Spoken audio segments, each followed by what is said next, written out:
Part 4. You will hear a student giving a presentation about a type of tree known as the eucalyptus, which is common in Australia.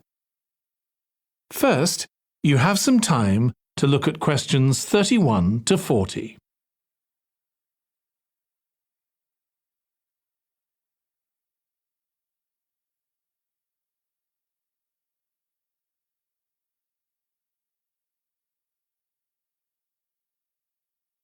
Now listen carefully and answer questions 31 to 40. Today, I'm going to talk about the eucalyptus tree. This is a very common tree here in Australia, where it's also sometimes called the gum tree. First, I'm going to talk about why it's important. Then I'm going to describe some problems it faces at present. Right, well, the eucalyptus tree is an important tree for lots of reasons. For example, it gives shelter to creatures like birds and bats, and these and other species also depend on it for food, particularly the nectar from its flowers. So it supports biodiversity. It's useful to us humans too, because we can kill germs with a disinfectant made from oil extracted from eucalyptus leaves. The eucalyptus grows all over Australia, and the trees can live for up to 400 years. So it's alarming that all across the country, numbers of eucalyptus are falling because the trees are dying off prematurely. So, what are the reasons for this? One possible reason is disease.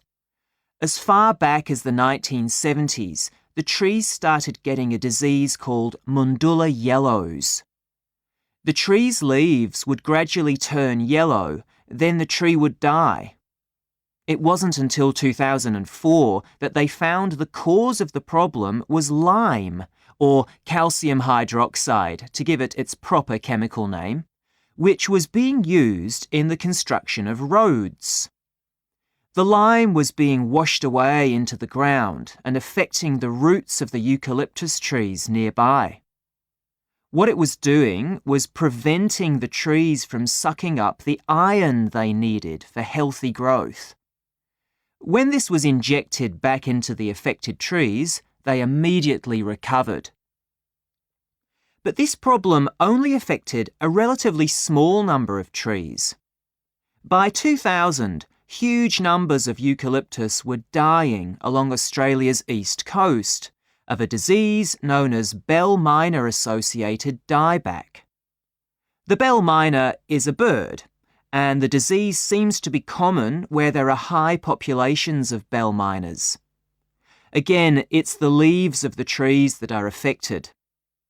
What happens is that insects settle on the leaves and eat their way round them, destroying them as they go, and at the same time they secrete a solution which has sugar in it. The bell miner birds really like this solution, and in order to get as much as possible, they keep away other creatures that might try to get it. So these birds and insects flourish at the expense of other species, and eventually so much damage is done to the leaves that the tree dies.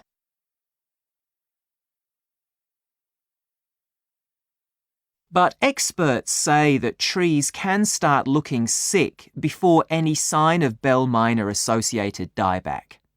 So it looks as if the problem might have another explanation. One possibility is that it's to do with the huge bushfires that we have in Australia. A theory proposed over 40 years ago by ecologist William Jackson is that the frequency of bushfires in a particular region affects the type of vegetation that grows there.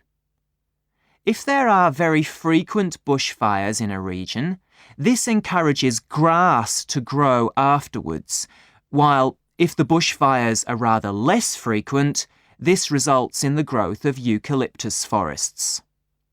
So, why is this? Why do fairly frequent bushfires actually support the growth of eucalyptus?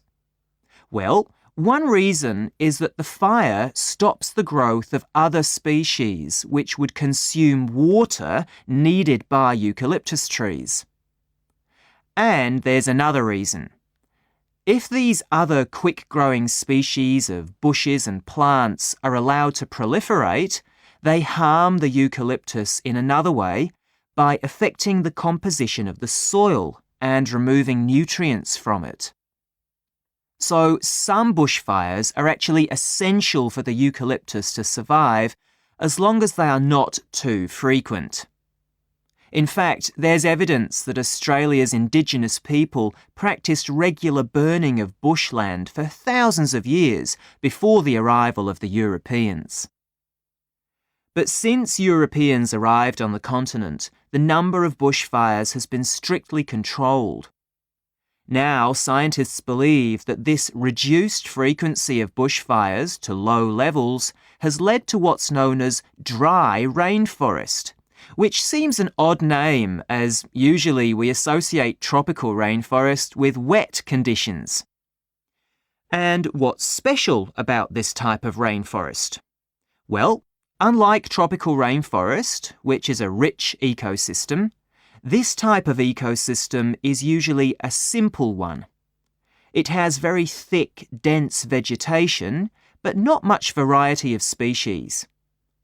The vegetation provides lots of shade, so one species that does find it ideal is the bell myna bird, which builds its nests in the undergrowth there. But again, that's not helpful for the eucalyptus tree. That is the end of part 4. You now have 1 minute to check your answers to part 4.